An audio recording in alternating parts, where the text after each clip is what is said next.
دین کے اندر عمل کی خواہش کیسے پیدا کرے؟ دیکھیے عمل کی رغبت کیسے پیدا ہوگی؟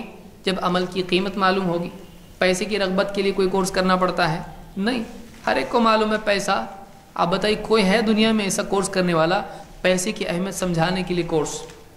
ہر ایک کو معلوم ہے کہ پیسہ نہیں ہوگا چیزیں خرید نہیں سکتے ہیں، دنیا میں عزت نہیں ملتی ہے، وغیرہ وغیرہ وغیرہ۔ پیسہ برابر آدمی دوڑتا ہے، بغیر اذان کے جاب پہ جاتا ہے کہ نہیں؟ خود الارم لگا کے جاتا ہے، اس کی کوئی اذان نہیں ہوتی جاب پہ جانے کی، لیکن برابر صبح سویرے آپ دیکھیے بمبئی میں ادھر ادھر ٹرینیں بھر بھر کے لوگ جاتے ہیں۔ کیسے جا رہے ہیں؟ کوئی اذان ہو رہی، لیکن مسجد میں اذان ہو رہی 5 ٹائم، اور پہلے تو لاؤڈ سپیکر نہیں تھا، اب لاؤڈ سپیکر بھی ہوتا ہے، لیکن آدمی سن کے اس کروٹ سے اس کروٹ ہو جاتا ہے، بس اتنا ہی فرق پڑتا ہے اذان کا۔ کیوں ایسا ہے؟ نماز کی اہمیت کیا ہے، اس کی فضیلت کیا ہے؟ تو اعمال کے سلسلے میں اللہ کے نبی صلی اللہ علیہ وسلم نے جہاں اعمال کے احکام بتائے ہیں، وہیں اعمال کے فضائل بھی بتائے ہیں کہ اس عمل کی کیا فضیلت ہے، دنیوی اعتبار سے اس کا فائدہ کیا ہے، آخرت میں اس کا انجام کیا ہے، نیکیوں کو چھوڑنے کی برائی کیا ہے، گناہوں کو کرنے کا نقصان کیا ہے۔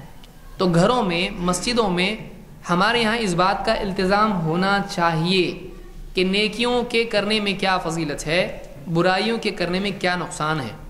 یہ جب تک کہ کثرت سے ہم نہیں پڑھیں گے، عمل کی رغبت پیدا نہیں ہوگی۔ اب دیکھیں حافظ منذری نے کتاب لکھی ہے الترغیب و ترہیب، 5 جلدوں میں وہ کتاب ہے۔ 5 جلدوں میں یہ کہاں سے آیا؟ گھر سے حدیثیں لائی ہیں؟ نہیں، اللہ کے نبی صلی اللہ علیہ وسلم کی حدیثیں ہیں۔ یعنی معلوم ہوا کہ اللہ کے رسول صلی اللہ علیہ وسلم اعمال کی فضیلت اتنی زیادہ بیان کرتے تھے۔ کیوں؟ تاکہ لوگوں میں عمل کا جذبہ پیدا ہو۔ تو عمل کی رغبت کیسے پیدا ہوگی؟ جب عمل کی اہمیت معلوم پڑے گی، عمل کا فائدہ دنیا اور آخرت کے اعتبار سے معلوم پڑے گا۔